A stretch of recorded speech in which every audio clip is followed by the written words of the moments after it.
toute son équipe là-bas. Et Francis n'a pas dit bonjour. Si on revenait en arrière, je ferais la même chose. Quand on fait ce qu'on fait, t'es méchant.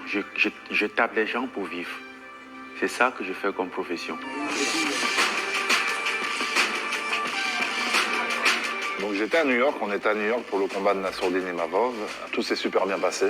Il gagne son combat et donc ensuite, comme à chaque fois, dans la foulée, derrière le combat, tu as tout un tas de médias à faire, tu as toute une boucle à faire. Quand on a enfin fini tout ça, on nous a fait attendre, le Madison Square Garden, tu as un énorme élévateur où tu as les facteurs et les invités VIP qui arrivent par cet élévateur. Et c'est à ce moment-là où Francis arrive. Déjà dans ce couloir, quand je suis arrivé, je n'étais pas censé passer par là.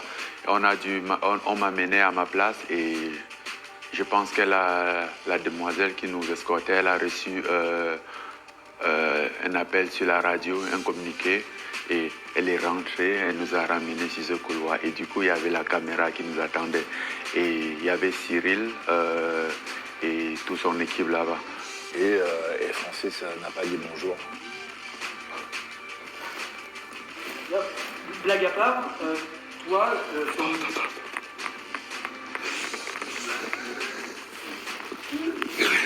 Il n'a pas dit bonjour, il n'a pas dit bonjour et donc voilà, c'est pas, il a décidé de pas dire bonjour. J'ai cru comprendre après dans ses explications qu'il était un peu perdu, il savait pas trop comment réagir parce que tout le monde connaît maintenant les histoires qu'il a avec Fernand Lopez sur les réseaux, etc. Et donc à ce moment-là, il s'est dit, bon, mais si je dis pas bonjour à lui, je dis pas bonjour à tout le monde. Ça m'aurait pas dérangé de lui dire bonjour, mais le problème, c'était que déjà en ce moment, la présence de Fernand, qui est celui que depuis un certain temps commérait sur moi, je ne me sentais pas confortable de les approcher et de prétendre comme si de rien n'était. Ou de saluer Cyril et les autres ne pas le saluer.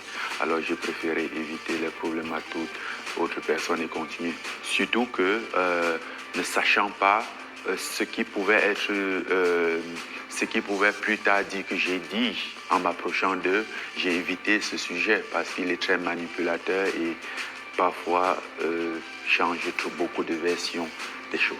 Sauf que je pense que ça a été une erreur parce que, bon, ancien sparring partenaire, futur adversaire, Nassourdine Imavov vient juste de gagner son combat, ça a été son plus gros sparring partenaire de toute sa vie pour l'instant, je crois. Donc ça a été une erreur, quoi. Mais bon, après, comme je dis, on n'a jamais été des très très grands amis, donc ça m'a pas perturbé tant que ça. Hein. Ça a permis aux gens de dire n'importe quoi juste parce qu'ils ne savent pas. Si on revenait en arrière, je ferais la même chose.